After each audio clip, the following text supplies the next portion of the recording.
They're all jump heading. All on you guys. Two, one dead. One dead. Oh, I'm dead. Sword on you, sword on you, sword on you. Where's our Nice, glitch nice. Okay, it's just 1v1, 1v1, 1v1. That was Put your shields down, put your shields down. Oh my god. No way. Wait, oh no my god, way. you're a god. Whiffs that? Holy He shit. whiffs that.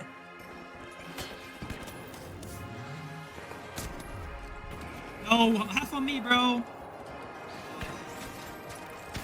Nice. Nice. Two tapped. You all use carry this. Nice. Okay. Last one. Oh Good my shit. god. You're better. He's carrying. Get speared, suckers! He's Please carrying. don't. Those clips you just watched were taken from a ranked match against an entire team of rubies, where I was only using the spear. My name's QB. I'm ranked high plat, and I'm also top 500 in power shift, and I really spend most of my time using spear. I've got 400 hours in the final, and have over 150 hours just by using the spear. I wanted to help people with making this guide. I've gotten a lot of requests to make a guide for the spear. I may not be the best spear player, but I'm just trying to help others get better and hopefully improve, and try some fun tricks that is relatively hidden with the spear that no one really cares about. Let's get right into the guide. Let's start off with the spear's left click. It's jab. Spear's jab has a range of 3 meters and has a combo-based attack. The first jab dealing 65 damage, the second dealing 80, and the third doing 90, for a whopping total of 235 damage in just a few seconds. The left click is going to be your main damage output when you're using the spear.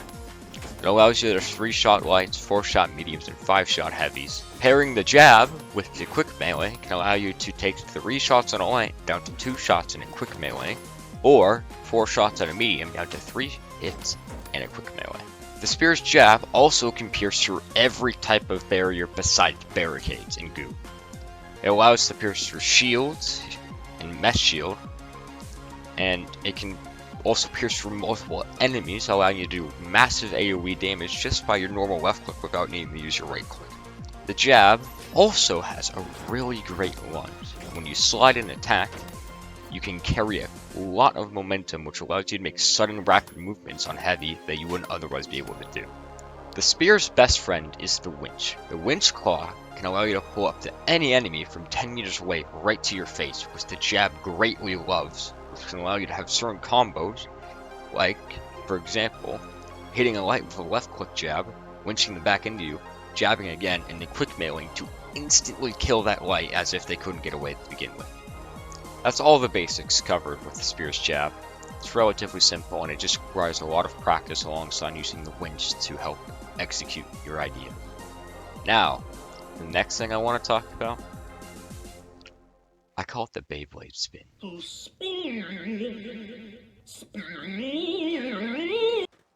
The spear's right click attack, the spin, allows you to spin in a circle, doing 300 damage around you, 100 damage for each swing if enemies try to get close to you. It is a really great tool for doing great damage to grouped up enemies, or enemies pushing a platform and you're trying to force them off. This attack can give you tons of great value and great damage, but it has really massive drawbacks. When you're using the spear's right click, you are extremely vulnerable to being shot by every opponent to be unable to cancel the spear's right click. Another massive drawback is you're much slower, so enemies can outrun you when you're doing the spin, and they can just shoot you or get away. Now, this does seem very risky to do the spin for the type of value it will give, but there's something hidden about the spin that the game doesn't really want to tell you. You can cancel it. Now, canceling your spear right click isn't overpowered.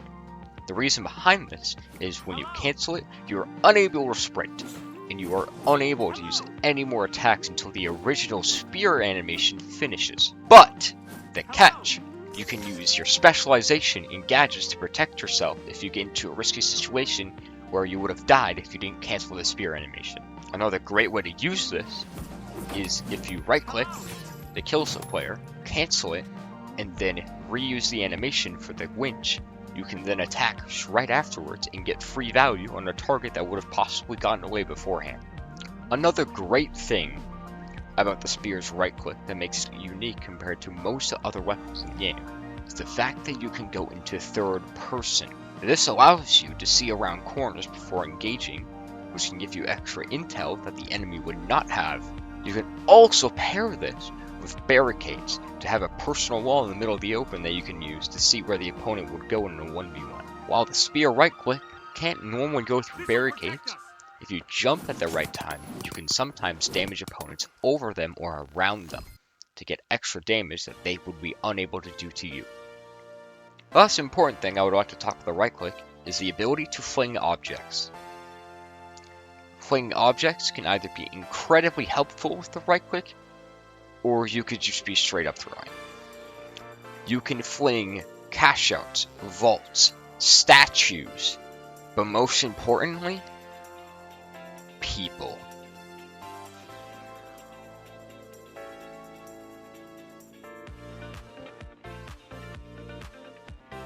I'm going to leave a video in the description on how to fling players, because Troop, the person who found out this tech, is much better than I am at teaching people, so I suggest you would watch his video on how to fling people off the map.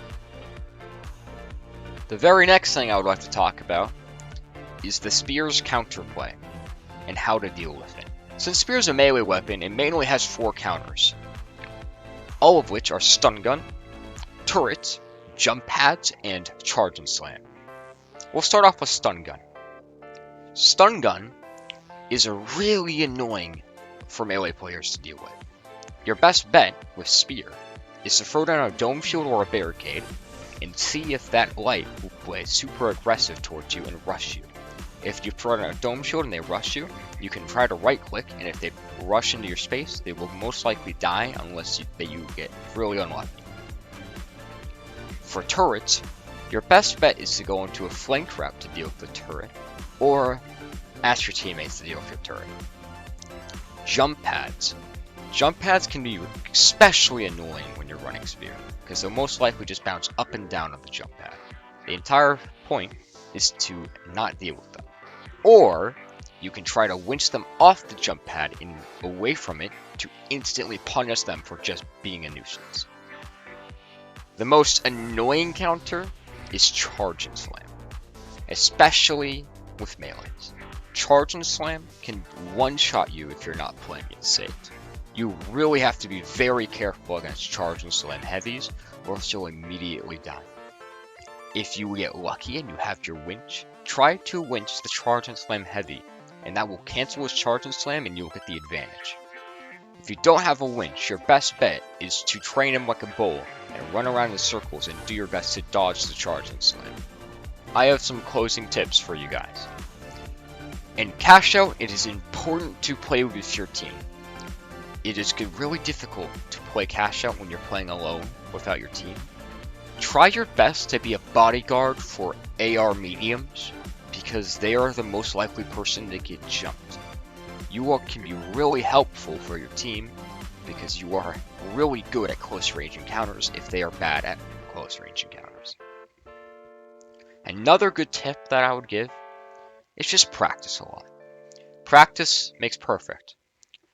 The spear is really dependent on hitting your left clicks, good decision making, and focusing on hitting those winches. The best way I would suggest practicing, for my opinion, is just power shift.